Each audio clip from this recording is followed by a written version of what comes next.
Hi, everyone. Thank you for joining us today. Welcome to our first episode of Maintaining Adaptive Capacity series. My name is Shane McNally. I'm the marketing specialist here at R3 Continuum. And joining us today, also from R3 Continuum, is our Vice President of Clinical Crisis Response, Jeff Gorder. Thank you for being with us here today, Jeff. Over the course of this series, we'll be discussing different topics surrounding adaptive capacity. Today, we kick off the series learning about adaptive capacity, what it is, how we see the adaptive capacity of organizational leadership being impacted as a result of COVID-19 and other business stressors from this year. So with that, let's get it started here, Jeff. And we'll start out with the question, what is adaptive capacity?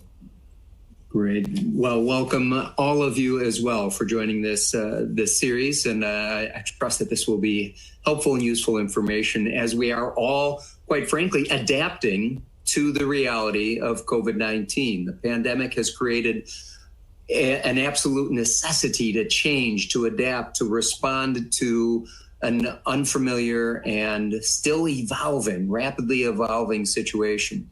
So adaptive capacity is a term that is used in a variety of settings, but in particular here, as we're looking at business leaders being able to respond, it refers to a leader's ability to respond with purposeful, positive messages regarding an unexpected shock or challenge, such as obviously the pandemic. And so it's about being able to communicate in a way that invites their employees, their workforce, those responsible that they are responsible to join them in looking at the changes that are coming. And I know this sounds diffuse, but it's more of an attitude really than an action. It's about being able to think about the situation by starting with the right approach, the right attitude about it, because you're not going to get the right solution until you think about the problem in the right way. I think a lot of this goes to a concept that in behavioral health we call self-efficacy, which is the idea that, to put it bluntly, while I might not be responsible for what's going on right now, where it goes from here is entirely up to me. It's that belief in oneself that says, listen, I can make positive choices. I can make solid decisions. I can make adaptations and changes to my business structure that align me for success, rather than saying I am helpless and hopeless in the face of this unexpected challenge. Okay. Yeah. I mean, that absolutely makes sense there. Can you tell me a little bit more about adaptive capacity and how it kind of breaks down? Yeah, I think that adaptive capacity typically is identified with three sort of components. The first being resilience, and resilience is again a phrase commonly used and often applied in situations in which the unexpected has happened. But resilience in this case is being able to absorb that initial shock, being able to bounce back and withstand the initial impact that happened, again, in a positive fashion. So again, resilience is about making positive decisions in the face of this unexpected challenge. So it's not just ducking in cover. It's not just hanging on till it's done. It's about saying, what am I going to do in response to this? And so resilience is primarily that initial stage of bouncing back and responding to the initial impact. Now that's followed by response. And response is a recognition that this event, what we are faced with as a nation, as a globe, is one that is unusual in that it is prolonged. It is prolonged, it is protracted, it is something that has continued over a period of time. Oftentimes, if we think about other types of large-scale disruptive events, let's say a hurricane, let's say a mass shooting, something like that, it happens in a discrete period of time, it happens in a discrete location, and the ability to move past it has sort of a calendar quality to it. I will be able to move forward. What we're facing right now is one that requires response over a longer period of time. And we need to be able to say, what adjustments will I make to my business operations, to how I support my employees and my workforce? How can I mitigate the damage, as well as restoring a sense of stability in the middle of this. And so that's a longer range plan. It's a strategy that has multiple components and allows the business leader to begin to return to operations and functionality from a business sense. And then the third component, there's resilience response. The third is resolve. And that is, I think, the part that typifies adaptive capacity most uniquely, because it's about looking forward. It's about moving ahead. It's about seizing the opportunities that this unexpected situation has presented and being able to say, how can I align my organization, my business, my workforce to capitalize on these changes? How can I present ourselves in a way that responds, again, to the situation, but also moves ahead, looks forward to a return to full functioning, and potentially coming out of it not just stronger, not just surviving, but thriving. The idea that my organization, my group, my workforce, my business can in fact be stronger as a result of this. It's a tired and trite phrase, but one that Nietzsche capitalized on, the idea that which doesn't kill me only makes me stronger. So I don't say that in any dismissive or minimizing way, but what I mean is we are faced with challenges, and how we face those challenges can indeed make us stronger, better prepared for the future that now faces us. And we are all required to make that kind of change. Absolutely. So what are some ways that leaders can ensure they're identifying and embracing their adaptive capacity? It's a great question, Shane. And again, it's about having a learning culture. It's about investing in almost a sense of curiosity about what is it here that I can do. Being able to step back, if you will, emotionally, and being able to think about, what do I need to know?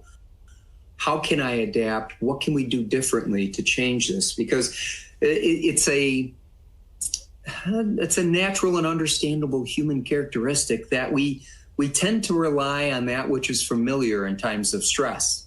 When we are faced with a challenge, it's like, well, what did I do before? And can I use some of those old lessons to inform what I'm gonna do here now? So there is a tendency to fall back on the familiar, the tried and true. Let's just do what we've always done. The trouble is, doing what we've always done gets us what we always got. And it doesn't necessarily prepare us for the uniqueness of this new situation. See, I don't want to be the most well-equipped person to operate in a world that no longer exists. The reality is things have changed. The environment has changed, and it's not going to go back. It's not as if we can say, well, we'll be able to go back to where it was January 2020 and just, eventually move forward in that same sort of way. So we need to have a learning culture, a climate of curiosity that allows us to envision differences. Now, our previous experiences, that which have been strengths for us in the past, will certainly inform our strategies. We can rely on those experiences and recognize that influences and provides information on how we make that adaptations. But at the end of the day, a novel virus requires a novel solution. New solutions are the key here. Being able to think outside of the box, being able to think from a climate of curiosity, and being able to say, what can we do differently that, again, aligns us and prepares us not just to survive, but to thrive and to be stronger at the end of this. So with that, if a leader needs support in maintaining their adaptive capacity, what resources are generally available? Oh, I think I think you're absolutely right, that it's not as if the bar here that I'm setting says each and every leader must be endlessly creative, incredibly adaptive, come up with new things. No, of course not. I think it makes perfect sense that having expert consultation that can provide me with that opportunity to think new thoughts and to generate new ideas. So the consultation can take an evaluative standpoint where we can say, what is the current well-being of my workforce and my leadership team? How are they doing, and what do they need right now? So evaluating it, the crisis response, how can I provide tangible, meaningful support to my workforce and again to my leadership through either on-site behavioral health counselors providing that support, through video enhanced and technologically enabled ways, through materials to empower them with information. So that crisis response is a viable strategy. The executive optimization, again, the organization is only going to go as far as the leadership goes. And so again, that kind of unique focused consultation that helps to cultivate executive well-being. It's again, a tried and true metaphor, but those of us who have flown on planes recognize that when the safety discussion occurs and they say if the mask drops, put it on yourself first before putting it on the child or those traveling with you, because you are no good to that child if I pass out. So taking some time to optimize that executive, to take care of ourselves, to make sure that our operations internally are operating as well as possible, positions us to then lead the team. And then finally, protective services, recognizing that we are in an utterly unfamiliar environment. And as organizations return to work from sheltering in place, as organizations have changed and adapted as a result of the new demands that COVID-19 requires, as organizations have, unfortunately for many of them, engaged in reduction in force or downsizings because there simply isn't the same economic impetus that drove our business beforehand. All of these can provide potential risks that knowing protective services and being able to mitigate those risks before they happen is just sound business practice. That sounds like an excellent list of resources there. Thank you for discussing adaptive capacity with me today. We now have an understanding for what adaptive capacity is, how it can be identified, embraced, and utilized by leaders. To obtain more information on how you can maintain adaptive capacity within your organization, visit our website at r3c.com/adaptive capacity. Next week, in our next episode, we will be talking about maintaining adaptive capacity with decision fatigue. Be sure to stop by our LinkedIn page and check it out. If you're in any need of support during these challenging times, R3 Continuum can help. Connect with us. Thank you for watching. Thank you all.